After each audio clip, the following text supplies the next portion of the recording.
So welcome students, we are starting the chapter 5 of your class 8th. The name of the chapter is light energy. इस chapter में अपन कुछ topics को cover करेंगे. ये topics हमारे सामने हैं जैसे कि refraction of light, principle of least time, common example of refraction, terms related to refraction, principle of reversibility, laws of refraction, refractive index. इतने टॉपिक को आज अपन इस वीडियो में कवर करेंगे. तो हमारा पहला टॉपिक आता है refraction of light. Refraction of light क्या बोल रहा है, जैसी डेफिनेशन हमारे पास लिखी हुई है कि when a ray of light travels from one transparent medium to another transparent medium, it undergoes a change in direction, that is it bends at the boundary between the two medium. This phenomena is called refraction of light. ये क्या समझा रहा है हमको, ये समझा रहा है कि जब भी कोई लाइट अपना मीडियम चेंज करती है, जैसे हमारे पास यहाँ एयर दिख रहा है, एयर से मूव करके ये ग्लास में जाती है, तो हम देख सकते हैं कि उसमें एक बेंडिंग आ जाती है, वो थोड़ी सी बेंड हो जा रही है. इस फिनोमेना को हम क्या बोलते हैं, इस फिनोमेना को रिफ्रैक्शन ऑफ लाइट बोलते हैं. मतलब हमको ये याद रखना है कि जब भी लाइट अपने मीडियम को चेंज करेगी, मीडियम दो तरह का होता है, एक होता है रेरर मीडियम, एक होता है डेंसर मीडियम. जहाँ पे हम देख सकते हैं ये एयर है, एयर यहाँ पे रेरर मीडियम है, और ग्लास कैसा मीडियम है, ग्लास डेंसर मीडियम है. जहाँ पे लाइट की स्पीड बहुत कम होती है वो हमारा रेरर मीडियम कहलाता है. जहाँ लाइट की स्पीड सबसे ज़्यादा होती है वो हमारा रेरर मीडियम कहलाता है, और जहाँ लाइट की स्पीड कम होती जाती है वो डेंसर मीडियम कहलाता है. तो हम यहाँ देख पा रहे हैं कि ये हमारी लाइट ऐसे आ रही है, इसको हम इंसिडेंट रे बोलेंगे, और जैसे ही ये मीडियम चेंज करती है तो क्या होता है, इसमें थोड़ा सा बेंडिंग हो जाती है और लाइट अंदर की तरफ बेंड हो जाती है. इस पूरे फिनोमेना को हम क्या बोलते हैं, refraction of light. Refraction of light के कारण ही हमको ये पेंसिल जो देखने को मिल रही है इस डायग्राम में, ये पेंसिल थोड़ी सी बेंड होती हुई दिखाई दे रही है. चलिए थोड़ा सा आगे बढ़ते हैं. रिफ्रैक्शन क्यों होता है, what are the causes of refraction. The causes of refraction is that light travels with different speed in different medium. Light जो है अलग अलग मीडियम में अलग अलग स्पीड के साथ ट्रैवल करती है. सबसे ज़्यादा लाइट की स्पीड जो होती है वो वैक्यूम या एयर में होती है, और वो कितनी होती है, वो 3 × 10⁸ मीटर पर सेकेंड के बराबर होती है. फिर हम देख सकते हैं जैसे अगर हम पानी में जाते हैं, वाटर में जाते हैं, तो उसकी स्पीड थोड़ी सी कम हो जाती है. कितनी हो जाती है, 2.25 × 10⁸ मीटर पर सेकेंड. मतलब जहाँ पे 3 × 10⁸ मीटर पर सेकेंड था, वहाँ से कम होकर 2.25 हो गई. फिर और मैं ग्लास में जाता हूँ, मतलब ग्लास मेरा वाटर से भी ज़्यादा डेंसर मीडियम है, तब मैं देखूंगा या लाइट की स्पीड क्या हो जा रही है, लाइट की स्पीड 1.8 × 10⁸ मीटर पर सेकेंड हो जाती है. और एक बात और ध्यान देने वाली बात है कि लाइट जो है प्रिंसिपल ऑफ लीस्ट टाइम को फॉलो करती है. लाइट जो है प्रिंसिपल ऑफ लीस्ट टाइम को फॉलो कर रही है. तो ये सभी की सभी चीज़ें जो है वो रिफ्रैक्शन के कॉज क्रिएट करते हैं. प्रिंसिपल ऑफ लीस्ट टाइम को अगर आप डिटेल में समझोगे तो आपको रिफ्रैक्शन का कॉज और अच्छी तरीके से समझ में आएगा. चलिए थोड़ा सा प्रिंसिपल ऑफ लीस्ट टाइम को समझते हैं. प्रिंसिपल ऑफ लीस्ट टाइम क्या बोलता है, इसको देखते हैं.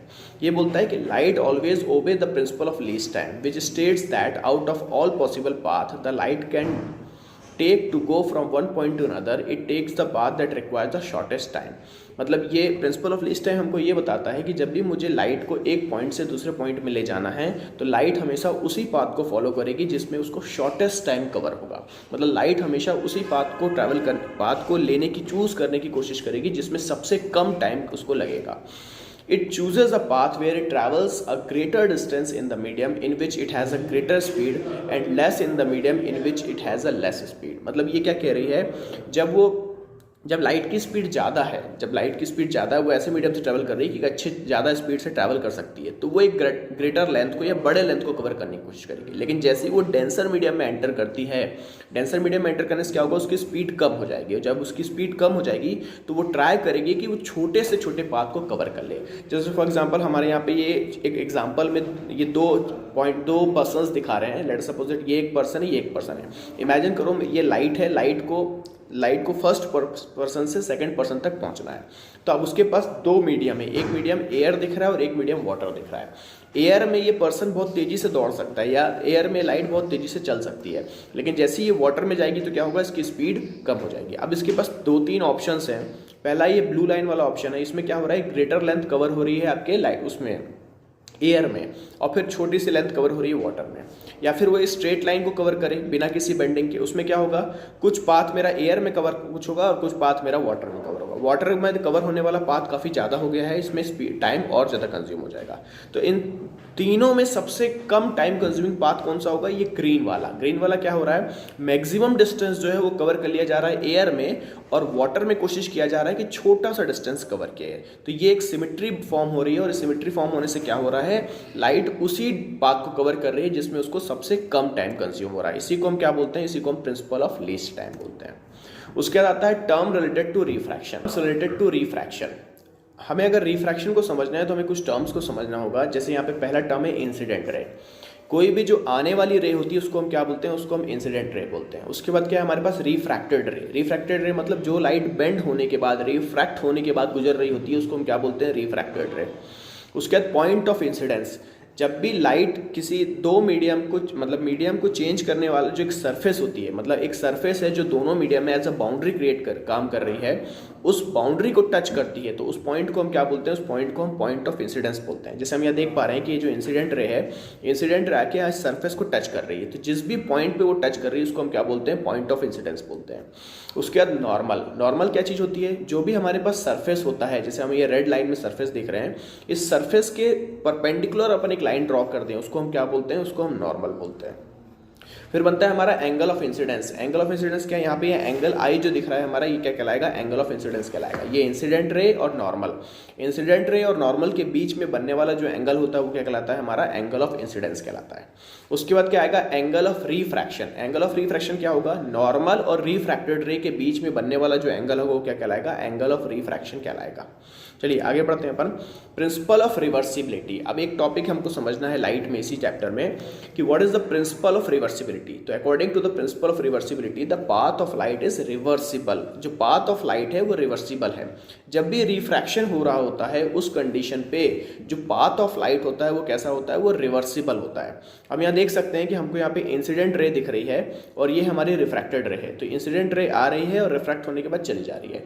अगर जिस डायरेक्शन में रिफ्रैक्टेड रे है उसी पाथ से अगर इंसिडेंट रे आएगी तो अब की बार क्या होगा, इंसिडेंट रे वाला जो पाथ है वो रिफ्रैक्टेड रे वाला पाथ होगा और चली जाएगी। मतलब जिस पाथ में वो आ रही है अगर मैं उस पाथ को रिवर्स कर दूं तो लाइट उसी पाथ से वापस चली जाएगी। इसको हम क्या बोलते हैं, प्रिंसिपल ऑफ रिवर्सिबिलिटी बोलते हैं।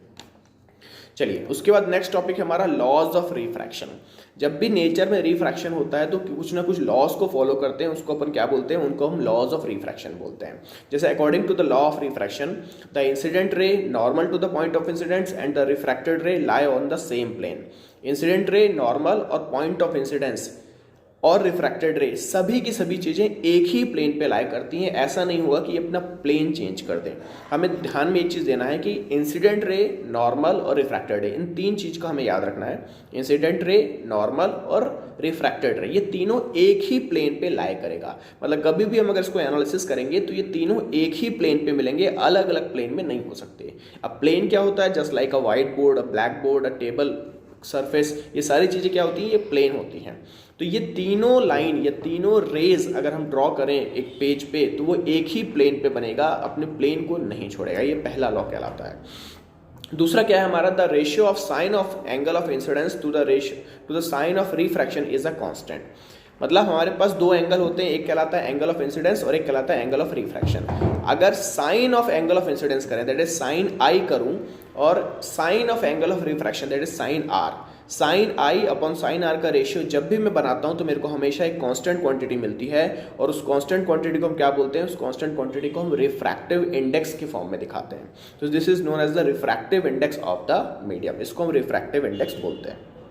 चलिए यहाँ पे हम देख सकते हैं sine I upon sine R जो बन रहा है वो एक कांस्टेंट है, इसको ऊपर स्मॉल n से दिखा रहे हैं। एंगल आई को समझना है तो हम एंगल आई यहाँ देख सकते हैं, एंगल आर हमको यहाँ दिख रहा है। तो sine I upon sine R का जो रेशियो है वो हमेशा एक कांस्टेंट बनता है और उसको इसी चीज़ को एक साइंटिस्ट है, उन्होंने स्नेल्स नाम है उनका और उन्होंने दिया हुआ है, इसलिए अपन इसको स्नेल्स लॉ के फॉर्म में भी पढ़ते हैं। तो sine I upon sine R एक कांस्टेंट होगा और उस कांस्टेंट को हम n बोलते हैं। आगे चल के उसको हम रिफ्रैक्टिव इंडेक्स के फॉर्म में पढ़ेंगे और इसको हम स्नेल्स लॉ भी बोलते हैं या स्नेल्स लॉ भी जानते हैं। ठीक है, तो ये हमारे क्या हो गए, ये लॉज ऑफ रिफ्रैक्शन हो गए। पहला लॉ क्या बोलता है, इंसिडेंट रे, रिफ्रैक्टेड रे, नॉर्मल एक ही प्लेन पे लाई करेगा। और दूसरा लॉ बोलता है साइन आई और साइन आर का रेशियो हमेशा एक कांस्टेंट होगा जिसको हम refractive index of the material बोलते हैं। चलिए थोड़ा सा रिफ्रैक्टिव इंडेक्स के बारे में और जान लेते हैं। रिफ्रैक्टिव इंडेक्स क्या है, रिफ्रैक्टिव इंडेक्स क्या है, it is the ratio of speed of light in air और vacuum to the speed of light in another medium. Refractive index एक रेशियो है, क्या है, जब लाइट मेरी एयर में ट्रैवल कर रही है उसकी स्पीड क्या है, लेटर सपोज उसकी स्पीड c है। उसके बाद वो लेटर सपोज किसी दूसरे मीडियम में एंटर करती है और उस मीडियम में उसकी स्पीड क्या बन जाती है, v बन जाती है। तो किसी भी कंडीशन में c/v का मैं रेशियो बनाऊंगा। It is the ratio of speed of light in air और vacuum to the speed of light in that medium. इसका जो रेशियो बनेगा वो हमेशा एक कांस्टेंट क्वांटिटी होगी और उसको हम क्या नाम दे रहे हैं, रिफ्रैक्टिव इंडेक्स। तो रिफ्रैक्टिव इंडेक्स का फॉर्मूला क्या बना, c/v बन गया। हमने रिफ्रैक्टिव इंडेक्स का एक और फॉर्मूला पढ़ा हुआ है, वो क्या है हमारे पास, साइन आई अपॉन का साइन आर, ये भी क्या है हमारे पास रिफ्रैक्टिव इंडेक्स। रिफ्रैक्टिव इंडेक्स एक मेजर है जो हमको बताता है कि जब भी लाइट उस मीडियम में ट्रैवल करेगी तो उसकी स्पीड कितने टाइम्स कम हो जाएगी। चलिए इसको आगे देखते हैं कि refractive index gives the amount by which the speed of light get reduced and the amount by which the light rays refracted or bent for a given angle of incidence। Refractive index क्या है, refractive index एक major है जो हमको बताता है कि किसी भी मीडियम में जब लाइट एंटर करेगी तो उसकी स्पीड कितने अमाउंट से कम हो जाएगी, और ये भी बताता है कि वो जब बेंड होगी तो उसकी बेंडिंग किस हिसाब से होगी, कितने अमाउंट से वो बेंड हो जाएगी। तो बेंडिंग के लिए जब हमको बेंडिंग पता करना होता है तो हम फॉर्मूला यूज़ करते हैं n = sin i upon sin r, और जब हमको ये पता करना होता है कि हाउ मच अमाउंट से उसकी स्पीड कम हो गई है तब हम फॉर्मूला यूज़ करते हैं n = c/v। ठीक है, इसमें एक बात और ध्यान देने वाली बात है, it is a ratio of similar quantities, ये सिमिलर क्वांटिटीज़ का ही रेशियो है। जैसे हम यहाँ पे देख रहे हैं c/v, c भी एक स्पीड है, v भी एक स्पीड है, दोनों स्पीड का रेशियो है। तो जब इसकी यूनिट बनाएंगे तो क्या हो जाएगा, आपकी न्यूमरेटर और डिनोमिनेटर में दोनों कैंसिल हो जाएगा और अल्टीमेटली ये यूनिट लेस क्वांटिटी हो जाएगी। इसी तरीके से हम यहाँ क्या देख रहे हैं, sine I upon sine R, यहाँ पे भी हमको एंगल का फंक्शन दिख रहा है और नीचे भी हमको एंगल का फंक्शन दिख रहा है, मतलब ये दो सेम क्वांटिटीज का रेशियो बनाता है। इसलिए ये हमेशा कैसी क्वांटिटी होती है, ये यूनिट लेस क्वांटिटी होती है या फिर ये डायमेंशन लेस क्वांटिटी भी कहलाती है। ठीक है।